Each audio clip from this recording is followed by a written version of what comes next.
Most narcissistic women don't fit into just one box. They are a combo, a cocktail. One day she's grandiose, the next she's covert. One moment she's seductive, the next she's the... Welcome to the Narc Free Man Podcast. Welcome back to the Narc Free Man Podcast.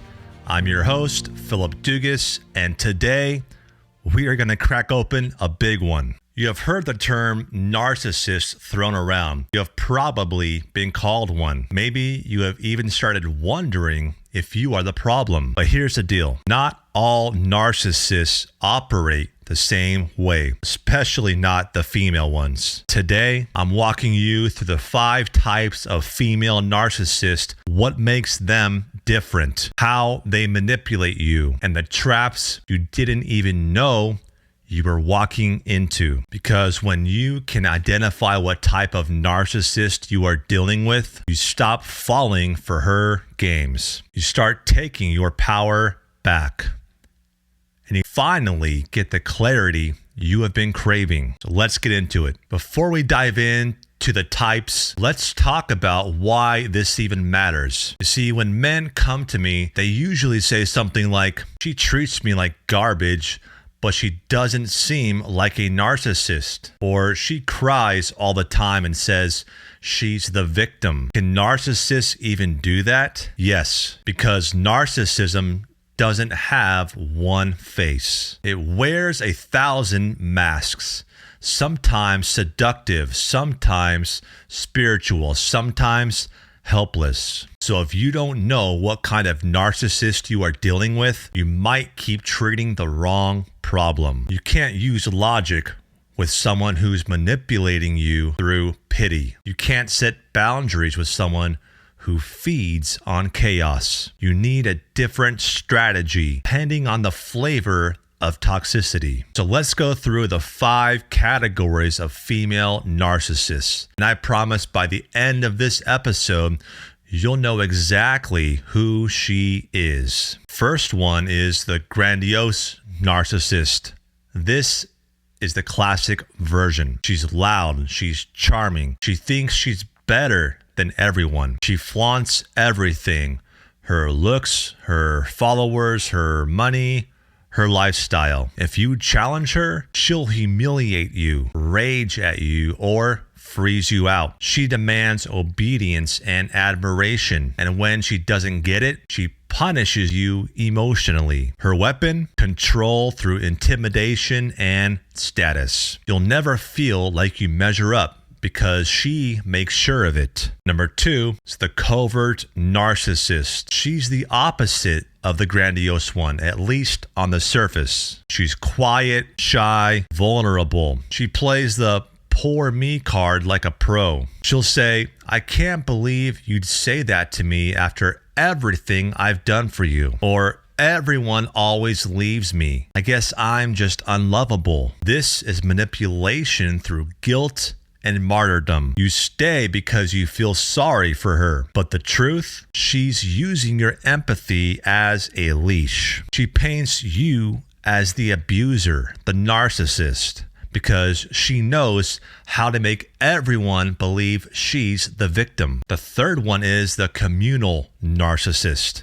This one will hide behind charity, religion, or morality. She's the one always talking about how kind and selfless she is. Always at church, always volunteering, but behind closed doors, she's cruel, judgmental, and controlling. Her image is everything, and she doesn't want love. She wants to be seen as a loving person. Her weapon? Reputation warfare. If you expose her, she'll say you are attacking her faith, her values, or her service. This is often the narcissist men face during divorce and custody battles. She weaponizes her good mom image while destroying you in court. The fourth one is the malignant narcissist. Now, this is the most dangerous one. She has traits of narcissism, sociopathy, and she enjoys inflicting pain, not just emotionally,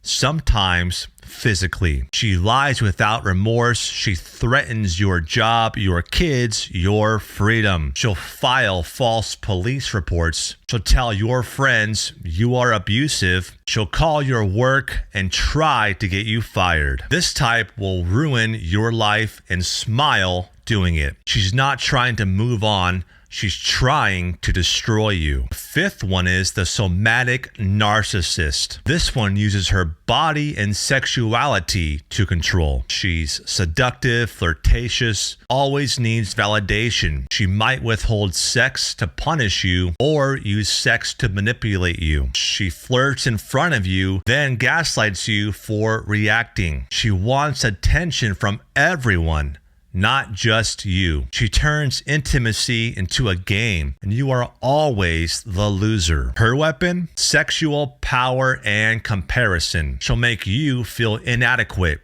jealous, or paranoid, while pretending you are the controlling one. Now let's keep it real. Most narcissistic women don't fit into just one box. They are a combo, a cocktail. One day she's grandiose, next she's covert. One moment she's seductive, the next she's the victim. This is what makes it so confusing, because she keeps shifting masks to stay in control. But the common thread in all of this? Control, image, manipulation, blame shifting, and zero accountability. That's how you know you are not just dealing with a difficult woman. You are dealing with a narcissist. So what do you do with all this? First, don't try to label her face to face. She'll flip it on you. Instead, use this knowledge to protect yourself, to stop blaming yourself, to stop walking on eggshells. Stop trying to fix a person who isn't broken, just abusive. Second, build a strategy. Whether you are staying for now, planning your exit, or rebuilding after the storm, you need a roadmap. That's exactly what I created in my course, Break Free and Rebuild. It's everything I wish someone handed me the moment I realized what I was dealing with. You'll learn how to identify her tactics, heal your identity, set boundaries that actually work if you're co-parenting with her, and reclaim your peace with or without her cooperation. Right now, you can get 25% off with the code Rebuild25. I'm going to link that down in the description below. All right, brother, that's it for today. Now you know the categories. Now you can see the patterns. Now you can stop doubting yourself. She's not just complicated, she's strategic, but so are you. And you are not powerless anymore. Until next time, stay strong, stay sharp, and stay narc free.